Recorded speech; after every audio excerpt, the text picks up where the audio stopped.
Hi everybody, happy Wednesday. My name is Bob Carlton and I have an organization called multiplicationguru.com, and I help organizations, tribes, networks, denominations figure out ways to make more disciples, develop more leaders, and plant more churches. And I've got the privilege of working with Luminex over the next year or so and focusing on multiplication. And I want to share something with you that is really near and dear to my heart today. I spend a lot of time traveling around the country, and people know that I'm always in search of church planters. And so they say, hey, when you're recruiting, what are you looking for? What's the number one thing that you're looking for? What are the qualities that you're looking for in church planters? And I'll tell you my secret, my initial sniff test, kind of like when you go in the grocery store and you want to check if the meat is good. You reach up there and you give a nice sniff. The sniff test for church planters for me is three things I'm looking for. Initially, I'll spend a lot more time later getting to know them, but the initial sniff test for me is, are they a good communicator, both one-on-one in a small group and on a larger platform? Are they a good communicator? Second thing, and this is probably should be the first, but is, do they love Jesus? Are they faithful? Do they want their friends and family and the people around them to know Jesus?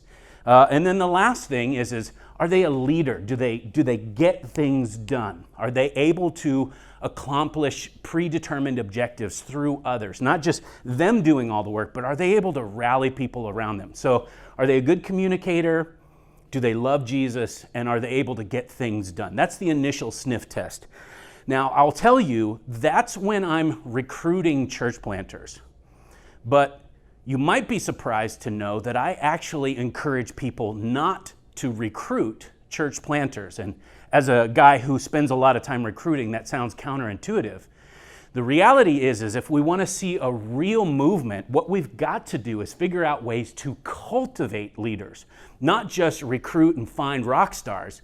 We've got to figure out really good ways to develop leaders, create pipelines and systems and infrastructure for developing leaders and cultivating them, really creating an ecosystem where church planters can be raised up.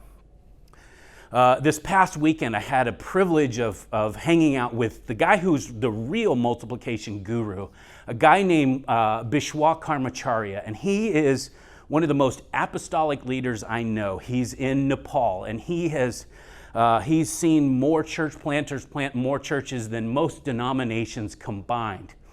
He tells me the thing that he's looking for in a leader is the facts. He says, I just want to see the facts. And here's what he means by that. The first thing that he's looking for is, are they faithful? Are they faithful? Are they faith-filled? Are they faithful to the calling? Another thing that he's looking for is, are they available? Are they available? Are they available to God? Are they available to you as somebody who's going to pour into them and develop them? He also wants to know, are they a person of character? What is their character? Do they have integrity? Integrity is defined as the thing that comes out when you get squeezed. Well, what is their character like? Another thing is, and this is huge, is, are they teachable? Are they teachable? Will they listen? Will they humble themselves and take input and feedback from you? And then last and really importantly is, are they a servant? Do they lead from a posture of servanthood? So, yes, it's important to recruit, and we should be doing that all the time. But if we really want to see a movement, we need to find ways to cultivate leaders, and choosing who we spend our time with, pouring into and discipling and developing as leaders. We want to find the right people. And so I would encourage you, look for the facts. Thanks for your time.